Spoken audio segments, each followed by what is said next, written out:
So, Diana, just 2 months ago, North Korea was talking tough, even talking war. What changed in 2 months? Well, Asia, it's very hard to gauge what's going on in the minds of North Korea's leadership.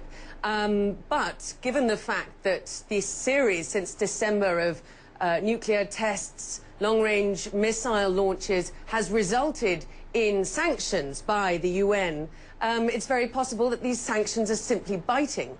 If you think about it, the Kaesong industrial complex, that shared economic zone between North and South, has been closed. That's a key source of hard currency into North Korea. That's one point.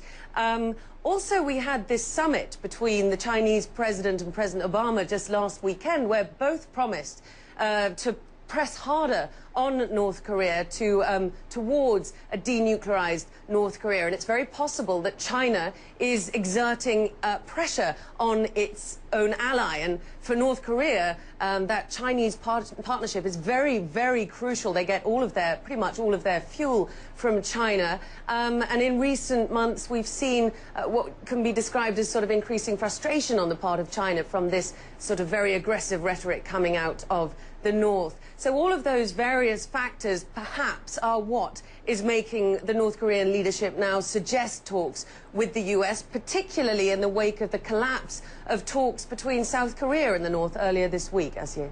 I find it interesting that North Koreans even said on state television they want to leave it up to the United States to decide where and when these talks might take place. Another sign of sort of conciliatory message there.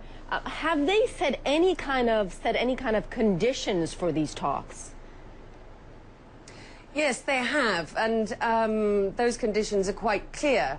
One of them is that the US can't impose any preconditions of its own if it's serious about making these talks happen.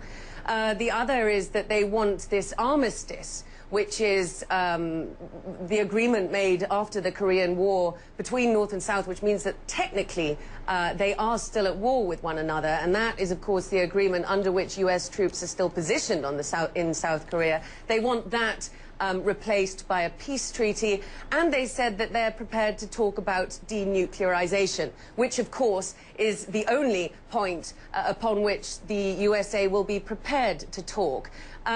And I think also what's important to remember is that it was only in February 2012 that there were last high-level talks between the US and North Korea, with Glyn Davis, the special representative for North Korea in the US, and a key North Korean official in Beijing.